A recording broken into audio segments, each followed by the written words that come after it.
नमस्ते विद्यार्थियों। आज के इस लेक्चर में हम देखेंगे काय चिकित्सा पेपर 2 का अगला टॉपिक। इस यूनिट में आप इस्कीमिक स्ट्रोक, हेमरेजिक स्ट्रोक और ट्रांजिएंट इस्कीमिक अटैक को अलग पहचानना सीखेंगे। आप इन्हें दोष, धातु और स्रोतस की आयुर्वेदिक भाषा में बदलकर उपचार का पहला कदम तय करेंगे। आप जानेंगे कि कब लंघन, पाचन और रुक्ष स्वेद से शुरुआत करनी है और कब स्नेहन तथा स्वेदन देना है। आप तीव्र अवस्था से लेकर दीर्घकाल तक चरणबद्ध योजना लागू करेंगे। बायोमेडिकल दृष्टि से स्ट्रोक मस्तिष्क के रक्त प्रवाह के रुकने या फटने से होने वाली तीव्र कमी है। आयुर्वेद में इसे वात की गतिविकृति माना जाता है, जिसमें कफ या रक्त का आवरण भी जुड़ सकता है या धातु क्षय के बाद केवल शुष्क वात रह जाता है। इसी मानचित्र के आधार पर उपचार क्रम तय किया जाता है। इस्कीमिक स्ट्रोक में धमनी का लुमेन बंद होकर किसी हिस्से में इंफार्क्ट बनता है। लक्षण अचानक एक तरफ कमजोरी और बोलने या देखने में कमी के रूप में दिखते हैं। आरंभ में चित्र कफ तथा गाढ़े रक्त द्वारा वात आवृत का होता है। कुछ दिनों बाद धातु क्षय से शुष्क वात का प्राधान्य हो जाता है। शास्त्रीय निकटता पक्षाघात से है। हेमरेजिक स्ट्रोक में छोटी धमनी या एन्यूरिज्म फट जाता है और मस्तिष्क में रक्त भर जाता है।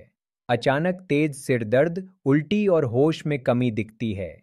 आयुर्वेद में यह पित्त और रक्त के उग्र प्रकोप से वात के संकुचन का रूप है, जिसे रक्त पित्त संश्लिष्ट पक्षाघात समझा जाता है। TIA में छोटा थक्का जल्दी घुल जाता है और न्यूरोलॉजिकल कमी एक दिन के अंदर ठीक हो जाती है। यह वात कुपित स्थिति के साथ क्षणिक कफ प्लग का संकेत है। इसे प्रारंभिक और उलटने योग्य वात गतिविकार मानकर भविष्य जोखिम के लिए सतर्क किया जाता है। यदि पित्त और रक्त की गर्मी स्पष्ट हो तो शुरुआत में तेल न दें और शीतलन करें। यदि जीभ पर मोटी जिह्वामाला हो और अंग ठंडे लगे तो गर्दन और प्रभावित भुजा पर थोड़े समय का रुक्ष स्वेद उपयोगी है। आवरण न हो और 2 दिन बीत गए हों तो स्नेहन और स्वेदन आधार बनते हैं। साथ ही आधुनिक स्ट्रोक आपात देखभाल को जारी रखें। इस अवधि में तेज पहचान, इमेजिंग और उपयुक्त मामलों में शीघ्र थ्रोम्बोलाइसिस आवश्यक है। आयुर्वेदिक जांच में पहले पित्त रक्त ऊष्मा को बाहर करना है, फिर केवल आवश्यकता हो तो संक्षिप्त रूक्ष स्वेद देना है। पूरे शरीर का तेल स्नान इस समय निषिद्ध है। सूजन घटने लगती है और स्पैस्टिसिटी का खतरा बढ़ता है। अब कफ प्लग सामान्यतः पिघल चुका होता है, इसलिए स्नेहन और स्वेदन सुरक्षित और आवश्यक हैं। क्षीरबला तेल का अल्प मात्रा में आंतरिक उपयोग, महानारायण तेल से अभ्यंग और पत्र पिंड स्वेद लाभदायक हैं। बला तेल से नस्य कम मात्रा में दें और हल्की फिजियोथेरेपी शुरू करें। लक्ष्य न्यूरोप्लास्टिसिटी और कॉन्ट्रैक्चर की रोकथाम है। योग बस्ती का नियोजित कोर्स करें, जिसमें दशमूल बला काढ़ा से निरूह बस्ती और क्षीरबला तेल से अनुवासन बस्ती क्रमशः दी जाए। सप्ताह में एक बार शिरोबस्ती या शिरोधारा सहायक है। रसायन और कार्य आधारित रिहैब जारी रखें। पहले आवरण हटाइए, फिर तेल दीजिए। अवरोध हटने के बाद क्रम होगा स्नेहन, उसके बाद स्वेदन, फिर बस्ती। नस्ये और शिरोबस्ती दवाओं को मस्तिष्क अक्ष तक पहुंचाने में सहायक हैं। मज्जा बृंहण रसायन और नियमित फिजियो दीर्घकालीन सुधार सुनिश्चित करते हैं। तीसरे दिन से इस्कीमिक स्ट्रोक के लिए 4 चरणों की योजना लागू करें। पहले 3 से 5 दिन कफ कम करने और आंत्र को खोलने पर, फिर 6 से 12 दिन स्नेहन स्वेदन पर, 13 से 20 दिन योग बस्ती और फिजियो प्रगति पर, 41 तक रसायन, गर्म साधारण आहार और कार्य प्रशिक्षण पर ध्यान दें। गर्दन और कंधे पर लगभग 10 मिनट का वालू का स्वेद दें। हल्का लघु यवागु और त्रिकटु तक्षक का सीमित उपयोग करें। रात में अरंडी तेल की हल्की मात्रा से स्निग्ध विरेचन करें। उद्देश्य कफ चिकनाहट घटाना और मुलायम मल त्याग स्थापित करना है। क्षीरबला तेल की छोटी मात्रा दें। महानारायण तेल से अभ्यंग करें और पत्र पिंड स्वेद कराएं। आहार हल्का और गर्म रखें तथा महारसनादि काढ़ा सीमित मात्रा में दें। बला तेल नस्य कम मात्रा में दें और पैसिव रेंज ऑन मोशन के साथ बेडसाइड फिजियो जारी रखें। योग बस्ती 8 या 15 दिन के कोर्स में आरंभ करें। दशमूल बला काढ़ा से निरूह और क्षीर बला से अनुवासन बस्ती को क्रमशः दें। उसी मध्याह्न काढ़े को जारी रखें। सुरक्षा के अनुसार पैसिव से एक्टिव व्यायाम की ओर बढ़ें।